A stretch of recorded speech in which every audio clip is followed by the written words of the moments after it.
రాకాలోకంకి స్వాగతం. ఈ కంటెంట్ మీకు నచ్చినట్టయితే లైక్ చేయండి, మీ బంధుమిత్రులకు షేర్ చేయండి. ఇప్పటివరకు సబ్స్క్రైబ్ చేసుకోకపోతే సబ్స్క్రైబ్ బటన్ని నొక్కండి, అదేవిధంగా బెల్ ఐకాన్ని నొక్కండి. మిత్రులారా, ఈసారి ఉగాది చాలా ప్రత్యేకమైన ఉగాది. ఎందుకంటే భారత ప్రధానమంత్రి రాష్ట్రీయ స్వయం సేవక సంఘం యొక్క ప్రధాన కేంద్రమైనటువంటి నాగపూర్కి వెళ్ళి రాష్ట్రీయ స్వయం సేవక్ సంఘ్ ఆర్ఎస్ఎస్ని స్థాపించినటువంటి డాక్టర్ కేశవ్ బలిరామ్ హెడ్గేవార్, డాక్టర్ జీ అంటారు, డాక్టర్ హెడ్గేవార్ అంటారు, వారి స్మృతి స్థలానికి వెళ్ళారు. ఆ స్మృతి మందిరానికి వెళ్ళారు. స్మృతి మందిరంలో డాక్టర్ హెడ్గేవార్కి పుష్పగుచ్ఛాన్ని సమర్పించారు. స్మృతి మందిర్ చాలా చిన్న కట్టడము, నిజానికి ఊరిలో ఉండేటటువంటి చాలా చిన్న గుడి కన్నా చిన్నది. పైన అందరికీ కనపడేది డాక్టర్ హెడ్గేవార్ యొక్క విగ్రహం ఉంటుంది. కుర్చీలో కూర్చుని చేతిలో పొన్నుకర్ర పట్టుకుని ఉన్నటువంటి ఆయన విగ్రహం ఉంటుంది. అక్కడి నుంచి మెట్లు దిగి కిందకు వెళితే భూగృహంలో అంటే సెల్లార్లో హెడ్గేవార్ యొక్క సమాధి ఉంటుంది. ఆ సమాధి స్థలం చాలామంది ఆర్ఎస్ఎస్ కార్యకర్తలు తమ ప్రతిజ్ఞను పునరావృతం చేసుకునేందుకు, ఆర్ఎస్ఎస్ యొక్క లక్ష్యాల కోసం, దేశం కోసం పనిచేసేందుకు, తమను తాము పునరంకితం చేసేందుకు అక్కడ ధ్యానం చేస్తారు. ఆ స్థలానికి కూడా మోదీ వెళ్ళారు, పుష్పాంజలి ఘటించారు. ఆ తర్వాత ఆయన బయటకు వచ్చిన తర్వాత డాక్టర్ హెడ్గేవార్ స్మృతి మందిరానికి డైరెక్ట్గా ఎదురుగా ఒక చిన్న యజ్ఞకుండంలాగా ఉంటుంది. దానిలో నుంచి ఫైబర్ గ్లాస్తో చేసినటువంటి అగ్నికీలలాగా కనిపించేటటువంటిది ఉంటుంది. అది ఆర్ఎస్ఎస్ యొక్క రెండవ సరసంఘ చాలకైనటువంటి, అంటే చీఫ్ అయినటువంటి మాధవరావు సదాశివరావు గోల్వల్కర్, గురూజీ గోల్వల్కర్ అంటారు, ఆయన అంతిమ క్రియలు జరిగినటువంటి చోటు. ఆయన తను చనిపోయే ముందు రాసినటువంటి లేఖలో, నాకు స్మృతి చిహ్నం కానీ, స్మృతి మందిరం కానీ, నా పేరు మీద ఏదో స్మృతి స్తంభం కానీ, ఎటువంటి పైలాన్ కానీ ఏది ఉండడానికి వీల్లేదన్నారు.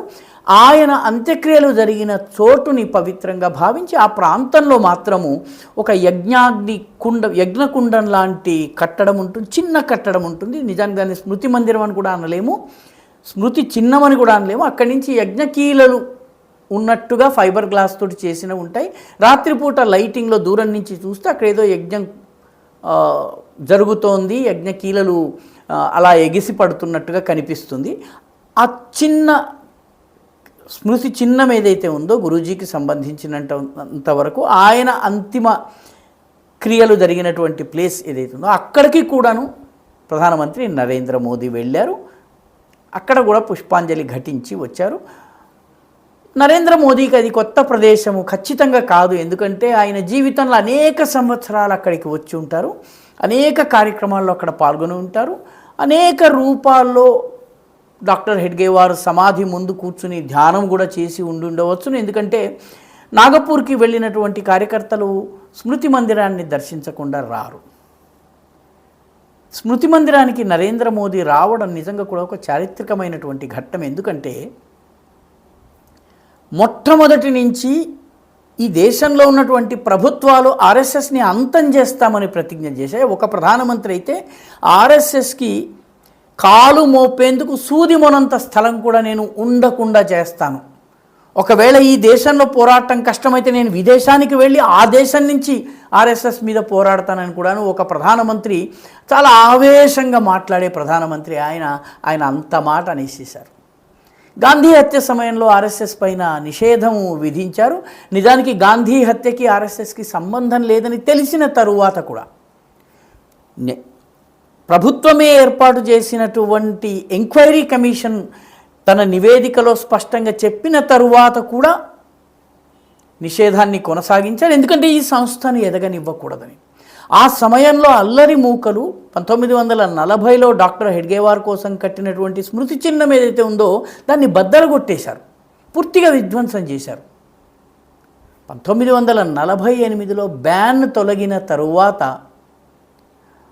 బహుశా 1948-49 ప్రాంతంలో బ్యాన్ తొలగిన తరువాత మళ్ళీ ఆ స్థలాన్ని బాగు చేయటం జరిగింది, స్మృతి మందిరాన్ని కూడా కట్టడం జరిగింది. 74-73 ప్రాంతంలో ఈ గురూజీకి సంబంధించినటువంటి చిహ్నము, అక్కడ యజ్ఞకుండము అక్కడ ఏర్పాటు చేయటం జరిగింది.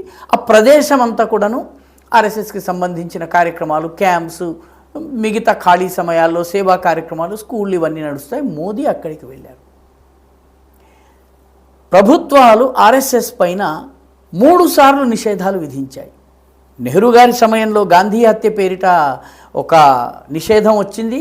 అది అబద్ధమని రుజువైన తరువాత కూడా నిషేధం కొంతకాలం కొనసాగింది. చివరికి కోర్టులో కేసు వేసిన తరువాత ప్రభుత్వము కొన్ని చిన్న క్లారిఫికేషన్స్ ఇచ్చిన తర్వాత నిషేధాన్ని తొలగించింది. ఆ తరువాత రెండవది 1974-75 సమయంలో, ఎమర్జెన్సీ సమయంలో ఇందిరాగాంధీ బ్యాన్ చేసింది. నిజానికి ఇందిరాగాంధీ ఈ బ్యాన్ చేయవలసిన అవసరం లేదు. 2 సంవత్సరాలు 18 నెలల పాటు బ్యాన్ ఉండింది. ఆ బ్యాన్ తర్వాత ఇందిరాగాంధీ అధికారం పోయింది. ఆ తర్వాత తన ఆర్ఎస్ఎస్ పైన బ్యాన్ చేయటం చాలా తప్పు, పొరపాటు జరిగింది, ఇది చేయకుండా ఉండుంటే వేరే రకంగా ఉండేది అని ఆమె తన సన్నిహితుల దగ్గర అన్నట్టుగా కూడా చెప్తారు.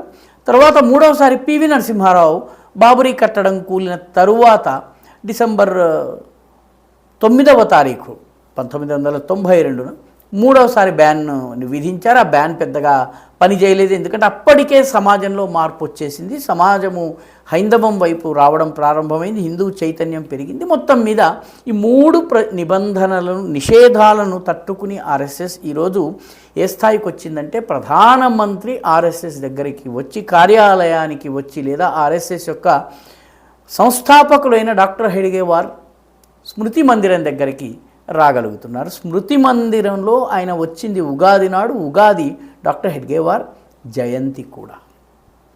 దేశ రాజకీయాల్లో వస్తున్నటువంటి అద్భుతమైనటువంటి సకారాత్మకమైనటువంటి మార్పుకి ఇది ప్రతీక. ఎందుకంటే 1925లో ఆర్ఎస్ఎస్ ప్రారంభమైంది. ఈ సంవత్సరానికి 100 సంవత్సరాలు అవుతున్నాయి. 1925లో ఆర్ఎస్ఎస్కి ఒకే ఒక్క శాఖ ఉండేది. అది నాగపూర్లో ఉండేది. నాగపూర్లోనే ప్రజలకు ఆర్ఎస్ఎస్ గురించి తెలియదు. అప్పటికే కమ్యూనిస్టు పార్టీలు ఈ దేశంలో ఉండేవి. 1925లో కమ్యూనిస్టు పార్టీ యొక్క మొట్టమొదటి జాతీయ సదస్సు జరిగింది. 6 రాష్ట్రాల నుంచి 500 మంది ప్రతినిధులు వచ్చారు. దాని వెనుక ఒక 1950-55 కాలం నాటికి ఆర్ఎస్ఎస్ నిషేధం తరువాత కష్టాలు ఇవన్నీ ఎదుర్కొంటూ ఆర్ఎస్ఎస్ ఉండి అత్యంత క్లిష్టమైనటువంటి పరిస్థితిని ఎదుర్కొంటుంది. ఆ సమయానికి ప్రపంచంలోని 1/3 వంతు కమ్యూనిస్టు జెండా కింద ఉంది. రష్యా, చైనా ఈ రెండిట్లలో కమ్యూనిజం ఉండింది. భారతదేశంలో ఉన్నటువంటి కమ్యూనిస్టులు కూడా చాలా బలవంతులము. ఇంకేముంది, ఎర్రకోట మీద లాల్ కిలే పర్ లాల్ జెండా ఇవాళ్ళో రేపో అన్నట్టుగా ఉండేది. ఈరోజు 2025లో ఆర్ఎస్ఎస్ 100 సంవత్సరాలు పూర్తి చేసుకునే సమయానికి కమ్యూనిస్టు పార్టీ నామరూపాలు లేకుండా ఉంది. కేరళలో ఉన్నటువంటి ప్రభుత్వము కనుక పోయినట్టయితే ఈ దేశం మ్యాపులో కమ్యూనిజం లేనట్లే. దాని యొక్క చీలిక వాలికలు అనేకం, ఒక 40-50 గ్రూపులు ఉండుండవచ్చును. 74-75 ప్రకారం ఆ సంవత్సరానికి 30-31 గ్రూప్స్ ఉన్నాయని చెప్పి ఇంటెలిజెన్స్ వర్గాలు చెప్పి ఇప్పుడు ఒక 50-60 దాకా ఉండవచ్చును. కానీ ఇవేవి ప్రజలను ఆకట్టుకోలేకపోతున్నాయి, బలహీన పడిపోయినాయి. కానీ ఆర్ఎస్ఎస్ సమాజ జీవితంలోని అన్ని రంగాల్లోకి వెళ్ళగలిగింది. ఆర్ఎస్ఎస్ తన బలాన్ని, తన శక్తిని, ఎదిగేటటువంటి తన సామర్థ్యాన్ని రుజువు చేసుకుంది. ఈరోజు భారత ప్రధానమంత్రి స్మృతి మందిరం దగ్గరకు వచ్చేటటువంటి పరిస్థితి ఏర్పడింది. చాలామంది విశ్లేషకుల లెక్క ప్రకారం రానున్నటువంటి 25-30 ఇయర్స్ కూడా ఈ ఆలోచన విధానము దేశం యొక్క రాజకీయాల కేంద్ర బిందువుగా ఉండబోతోంది. 25-30 ఇయర్స్ కనీసము ఆ స్థితికి రావడం జరిగింది. అందుకనే దానికి ప్రతీకగా ఈరోజు ప్రధానమంత్రి, మాజీ రాష్ట్రపతి, ప్రస్తుత రాష్ట్రపతి అయినటువంటి ద్రౌపది ముర్ము వీళ్ళందరూ కూడాను, అంతకుముందు రామ్నాథ్ కోవింద్ కానీ వీళ్ళందరూ కూడాను ఆర్ఎస్ఎస్ కార్యక్రమాలకి, ఆర్ఎస్ఎస్కి సంబంధించిన కార్యక్రమాలలో నాయకులతో కలిసి పాల్గొనేటటువంటి పరిస్థితి వచ్చింది. ఆ రకంగా ఈసారి ఉగాది 2014 నుంచి వచ్చినటువంటి మార్పుకి ప్రతీకగా నిలుస్తుంది. అందుకని ఇది ఒక చరిత్రాత్మకమైనటువంటి ఉగాది. ఈ వీడియో మీకు నచ్చినట్టయితే లైక్ చేయండి, షేర్ చేయండి, ఈ ఛానల్కు సబ్స్క్రైబ్ చేయండి. మీ అభిప్రాయాన్ని కమెంట్ల రూపంలో తప్పనిసరిగా పంపించండి.